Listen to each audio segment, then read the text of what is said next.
So strap yourselves in for this one. Today's deep dive. It's pretty out there. We're going to be looking at this YouTube video. It's a regression hypnosis session with this guy, Yosuke. And the hypnotists are Calogero Grifasi and Laura. Wow. Okay. Sounds intense. Yeah. So Yosuke, he's going through this session because, well, he's got this really strained relationship with his older sister. And it's been bad for a long time, like since they were kids, around 10 years old or something. And he's been carrying he says he feels hatred towards her. Strong stuff. Hatred. That's heavy. Yeah, it's a lot. And he wants to figure out, like, where did this all begin? Why does he feel this way? So they're going to use regression hypnosis to try and dig it up. Okay, so regression hypnosis, for those who haven't encountered it before, it's this technique where basically they try to access memories and experiences that you've kind of tucked away in your subconscious, like stuff from way back when you were a kid, or maybe even, some people believe it can go even further back than that, like past lives, you know. Right, right. And Yosuke, he's done this before, so he's not a total newbie to this whole regression thing. He's really committed to finding out, like, the root of this problem with his sister. Pretty brave, if you ask me, to go digging around in your subconscious like that. Absolutely. You're really facing the unknown. Yeah. So the session starts, right? And Calogero and Laura, they start guiding Yosuke into this relaxed state. And it's interesting, the first memory that pops up for him, it's not about his sister at all. What is it? He remembers being around 10 years old, playing in a park with his friend. He says his name was Koromo Gaino? I don't know, maybe it's Japanese. Interesting.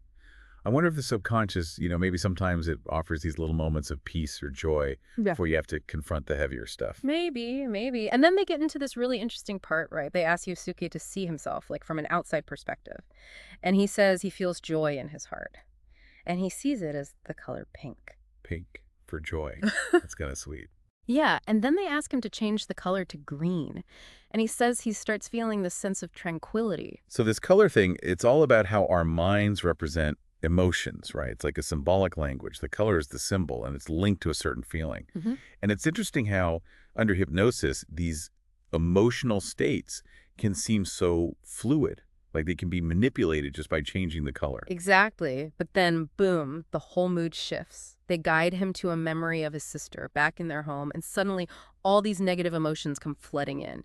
He's uncomfortable, he's angry, he's full of hatred, and he's sad. Just from being in that scene with her in his mind. Wow, that's a stark contrast. It's like a switch flip, so you can really sense how deep this goes, right? This isn't just a mild annoyance. These feelings are powerful, intense, and clearly causing him real distress. Yeah, no kidding. And it gets more specific. They ask him where in his body he feels these emotions and what colors he sees. And he says the hatred is near his heart and it's dark, like black. The anger is in his abdomen, also black, and the sadness is in his throat and it's blue. It's fascinating how our minds connect emotions to physical sensations, right? It's a real mind-body link. And these colors, they often have these universal associations. Black with negativity and darkness, blue with sadness.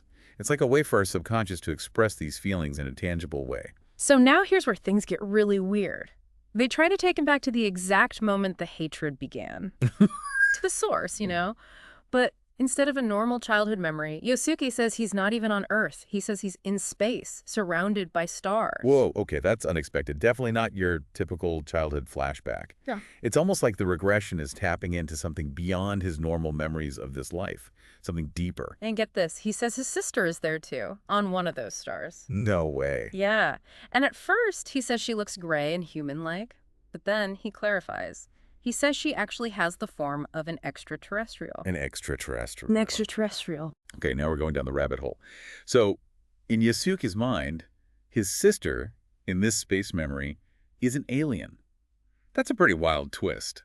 I mean, could this be symbolic? Maybe his subconscious way of expressing how different he feels from her, or how distant their relationship is? It really makes you think. And it doesn't stop there. They regress him even further back to before he was even born, to the moment before his reincarnation, supposedly.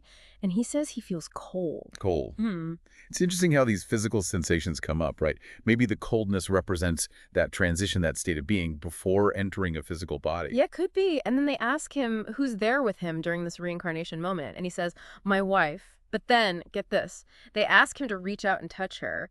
And he realizes it's not his wife at all. It's another extraterrestrial. Another one. Yeah, but this one looks like his sister. He describes it as a little gray, with these big almond-shaped eyes. Okay, this is getting seriously strange. So now we've got two extraterrestrials, one of them impersonating his wife, and both of them connected to his sister in some way. It's like this pre-life connection, at least in Yosuke's subconscious narrative. Makes you wonder, right, about the roles people play in our lives, even across different lifetimes, if you believe in that sort of thing. Exactly. And now the session shifts back to the present. Yosuke is picturing his sister right in front of him, and he starts crying, feeling all this sadness again. And here's where it gets even crazier. The hypnotist asks Yosuke's sister, in his mind, to ask the entity that's with her to leave her body. Okay, now we're getting into some serious woo-woo territory. Yeah. They're basically dealing with a perceived entity attachment, like this idea that some external energy or being can latch onto you and mess with your thoughts and emotions. Right, and Yosuke describes this entity leaving his sister's head. Yeah. And it's wild. He says it has green skin, it's taller than his sister, it's got smooth, slippery skin covered in scales, its face is like a demon or a devil, and it has a tail like a lizard. He calls it a reptile. Wow. That is a vivid image. I mean, reptiles. They're pretty common in a lot of those alternative belief systems. But the key thing here is that Yosuke sees this reptile as separate from his sister, and he thinks it's the real source of his hatred towards her. Exactly. He even says it's connected to her brain, her throat, and her genitals. And that's the big reveal, right? The idea that his hatred isn't actually for his sister. It's for this reptilian entity that's attached to her. So if you buy into this whole entity attachment thing, it would explain a lot, wouldn't it? Oh. This intense, almost irrational hatred he feels. It's not his sister, it's this external thing messing with her and messing with him by proxy. And then the hypnotist starts talking to the reptile through Yosuke. And they ask it why it's attached to his sister. And the reptile says it's there to suck energy. To suck energy, like a vampire. Yeah, and it says the genitals have particularly strong energy, and it's also controlling her thoughts and actions, like giving her orders. So it's controlling her and feeding off her energy. It's like this parasitic relationship. I've heard of this kind of thing before in some of those new age communities and stuff. Right. And the reptile admits it's making life difficult for other people, too. It says it made Yosuke's sister bother him on purpose, start arguments, be unbearable. Also, it could feed off the negative energy, the anger. Wow. So it's actively manipulating their relationship to create conflict and feed off of it. Yeah. It's like a puppet master. I mean, if you believe this, it really makes you think about the dynamics in your own relationships, doesn't it? For sure. And it gets wilder. The reptile says it's connected to Yosuke, too, in his genital area. It says that's an easy entry point for men. So it's not just the sister. It's got its hooks in them, too. Yeah. And then the hypnotist tries to connect directly with the reptile, but it refuses. Refuses. Why?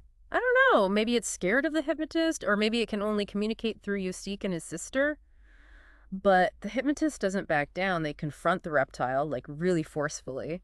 Well, the reptile gets really upset by the hypnotist's anger, and get this, it starts crying. Crying. Yosuke says it's crying because of the sadness it's feeling, and the reptile even admits it uses human emotions, especially sadness, for its own purposes. So it feeds off negative energy, but is vulnerable to human emotions. Mm-hmm. That's an interesting contradiction. Yeah, it's bizarre. And then the hypnotist, they declare that this is the last time the reptile will be allowed to use this energy. And they like forcefully kill it. They cut off its energy flow or something. They kill it. Yep. Yeah. And the reptile's last words are about how it takes courage to do what the hypnotist is doing. And it even tells Yosuke where it's from. It says it comes from a planet beyond a star in the Orion constellation, and it traveled here in a spaceship. Orion. Yeah. That's a popular one in a lot of those alien theories. So the hypnotist basically banished this reptile entity, sent it packing. That's pretty intense. Yeah. And then Yosuke sees a beautiful meadow in his mind, like his own personal space. And the hypnotist tells him to get rid of any remaining traces of the reptile that are still attached to him. And he does. Then he tells his sister in his mind to do the same thing. It's like a cleansing ritual, right? Ah. Removing this perceived negativity from their systems. Yeah. And afterwards, Yosuke says he feels a lot better, and he thinks his sister is happier too. They even do this exercise where they focus on creating feelings of happiness. And Yosuke says he can now imagine having a good relationship with his sister in the future. So this whole crazy experience, it actually seems to have helped him. He feels better emotionally, and his relationship with his sister seems to have improved, at least in his perception. Yeah, it's pretty amazing. And he even agreed to let them publish the session on YouTube, even though he was a little embarrassed about crying on camera. Wow, that's brave of him. sharing something so personal and so out there. I guess he really felt like it could help others too. Well, that was a wild ride. We went from sibling rivalry to freaking extraterrestrials in the space of like an hour. What did you make of it all? I mean, it's certainly a unique story. Whether you believe it literally or not, it makes you think, doesn't it? About where our emotions come from. And if there are things, energies, entities, whatever you want to call them, that might be influencing us in ways we don't even realize. Exactly. It's like, what if some of the negativity we feel isn't even ours? What if it's coming from somewhere else? And if that's the case, how can we break free from it? It's a lot to ponder. Yeah. But I think the takeaway here, for me at least, is that we have more power than we think. If Yosuke can overcome this intense hatred he felt and find a way to heal his relationship with his sister, well, it gives you hope, right, that maybe anything is possible. Yeah, absolutely. So if you're dealing with difficult emotions or struggling in a relationship, maybe it's worth considering all the possibilities. Exploring your subconscious, looking for those hidden influences, and seeing if you can find your own path to liberation. It's a journey worth taking. Thanks for joining us on this deep dive. We'll be back with more fascinating and thought-provoking material soon.